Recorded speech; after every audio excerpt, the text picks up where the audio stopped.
BTR गोरोबथानि गासैबो दफाफोरनि सायाव खौसेथि बर' सुबुं आफाद आरो दुलाराय बर' फरायसा आफाद आरो एनडिएफबि मोनब्रै हानजा लोगोसे सा 12 थान्दैफोर नर्थ ब्लकनि नखर अनसाय बिफाननि मावख'आव मिरु सरकारनि बिबानगिरिजों सावरायनाय हाबाफारिया मैयानि समाव मोजाङै मोजां जानानै थांबाय।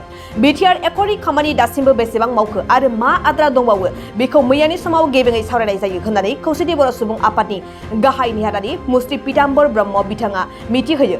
लोगोसे खौसेथि बर' सुबुं आफादनि गाहाय नेहाथारि मुस्रि पीताम्बर ब्रह्मआ ओरैबायदि फोरमायबावोदि बिटिआर बायजोनि कार्बि आंलंनि जेंना आरो गामि दानख'नाय सोसनलायनाय आरो बिटिआर एकर्ड गासै दफाफोरखौ आरो बर' कसारि अनसाय गाव हायुङारि खुंथायनि आबुं मावनांगौ रांनि बावजाखौबो थाबैनो मावफुंना होनांगौनिबो दाबि दैखांफानाय जायो होनना फोरमायो।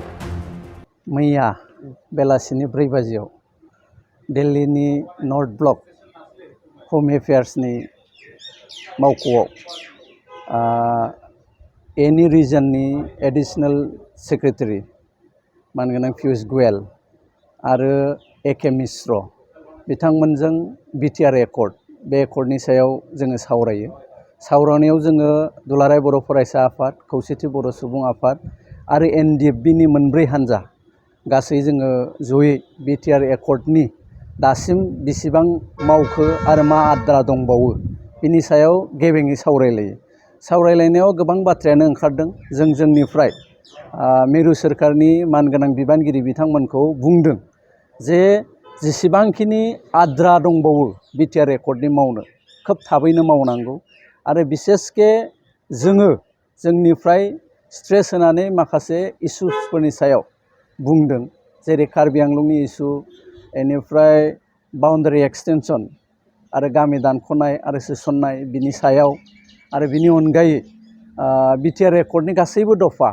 आरो जोंनि जिथु दाजानाय बर' कसारि वेलफेयार अट'नमास काउन्सिल बेखौ आबुङै मावफुंनाय आरो बिनि राङारि जि रां बावजा बेखौ बारायनाय बिनि सायाव जोङो गेबेङै बुंफ्रुदों।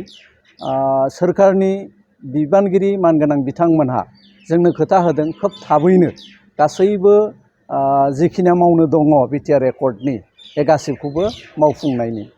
बे समाव नोंथांमोननि बिथांमोननि सावरायनायनि माबायदि मोन्दांथि मोनदों?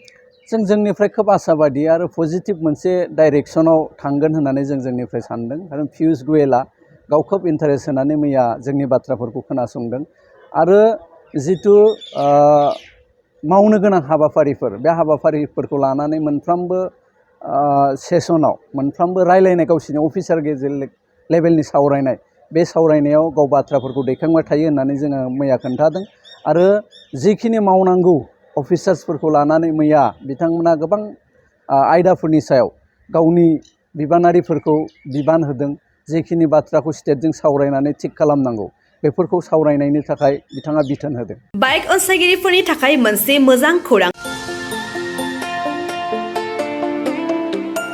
Kokrajhar GD road axis bank साखाथियाव थानाय दावहारु अट' एजेन्सिया नोंथांमोननि थाखाय लाबोदों धामाका स्पेशेल अफार। खम बेसेनावनो नोंथांमोना बाजाजनि गुबुन गुबुन मडेलनि बाइक फाइनान्स खालामना नोंथांनि सिमांखौ जाफुंहोनो हागोन।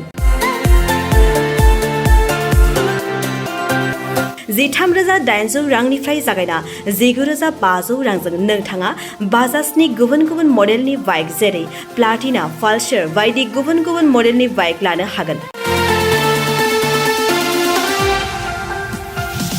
बाइकजों लोगोसे बेसेन होनाङालासे मोनफागोन गंसे हेलमेट।